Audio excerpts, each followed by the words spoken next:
You can't hug a baobab tree alone. But what if the whole world tried? Hello to you and welcome. Today, we explore a story from the heart of the digital savannah, where ancient wisdom meets modern technology.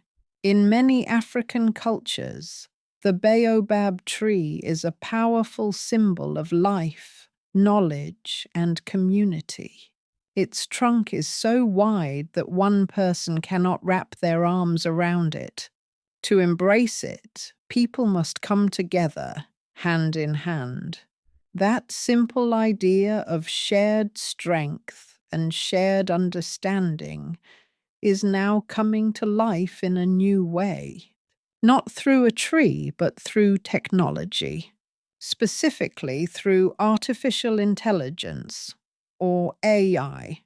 For many years, the world believed that AI belonged only to the West or to parts of Asia. Africa was often seen as a place that used technology, not one that created it. But in 2026, that story is changing. Africa is no longer just consuming technology. Africa is building it. Let's begin with the foundation: infrastructure. Infrastructure is the basic system a country needs to function, like roads, electricity, and communication networks. Our story starts in Lagos, Nigeria, and Nairobi, Kenya. In these cities, something remarkable is rising: massive buildings known as data centers. Think of a data center as the brain of the internet. These centers store and process huge amounts of information. AI depends on thousands of these brains working together. In the past, many of these systems were located far away, in Europe or America. As a result, internet services in Africa could be slower and less efficient. But that is changing. Companies like Main One and Africa Data Centers are building these digital brains right here on the continent. Why does this matter for you? If you are a student in Ghana, your online classes can load faster. If you are a business owner in Senegal, your tools can work more efficiently. But even more importantly, the data stays in Africa. This is called data sovereignty, the ability for a region to own and control its own information. It means that Africa is not just participating in the digital world, it is shaping it. Now let's talk about the people behind this transformation. We call them digital nomads. A nomad is someone who moves from place to place. A digital nomad is someone who can work from anywhere using technology. Across the African diaspora, many professionals are returning home, not just to visit, but to build. They are coming from cities like London, New York, and Paris, bringing knowledge, experience, and new ideas back to places like Kigali, Accra, and Nairobi. Take Amika, for example. She worked as a software engineer in California for 10 years. Today, she lives in Nairobi. She says, "In America, I was just a worker. In Kenya, I am a builder. I am helping my people use AI to solve local problems." Amika's work focuses on something deeply important: language. Most AI systems are very good at English or French, but Africa is home to thousands of languages. What about Yoruba, Swahili, Wolof? Amika and many others are working to teach AI how to understand and speak these languages.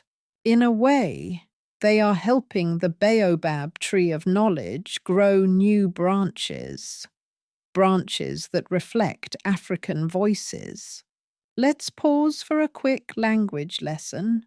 Innovation means a new idea or a new way of doing something. Africa is already a global leader in mobile money innovation. Remote work means working from home or any location outside a traditional office.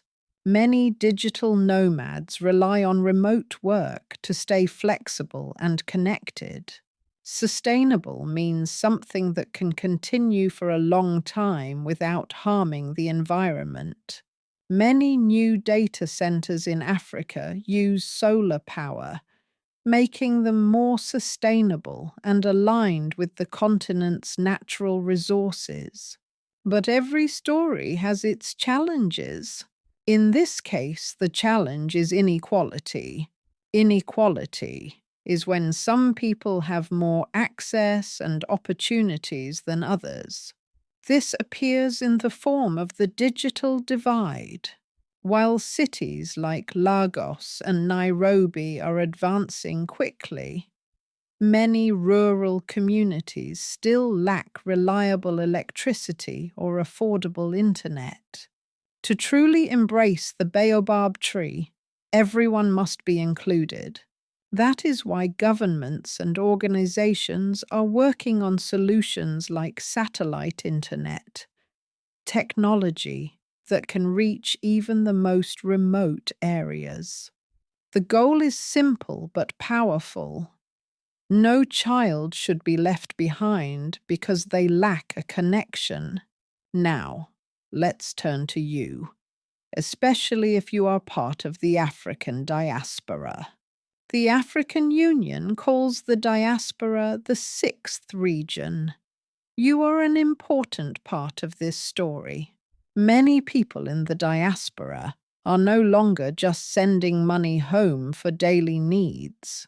They are investing in businesses, buying shares in technology companies, and mentoring young Africans online. They are sharing knowledge, building bridges, and strengthening connections. This is the modern meaning of the proverb. One side of the Baobab is held by those on the continent. The other side is held by those around the world. Together, they embrace the future. So as we come to the end of today's story, remember this. The digital savannah is growing. It is built with fiber optic cables, powered by solar energy, and driven by the creativity of young Africans. But at its heart, it is still about community. Technology is only a tool. The real power lies in the people who use it to solve problems, to preserve culture, and to tell their own stories. Here is your task for today. Try to use one of these words: innovation, sustainable, or infrastructure in a sentence. And think about this question. Do you believe AI will help protect African languages, or could it cause them to fade away? Watch, listen, and decide. Share your thoughts in the comments section. Thank you for listening to English Through African Stories. Keep reading, keep listening, and keep sharing the wisdom of the Baobab. Like and subscribe for more stories. See you in the next story.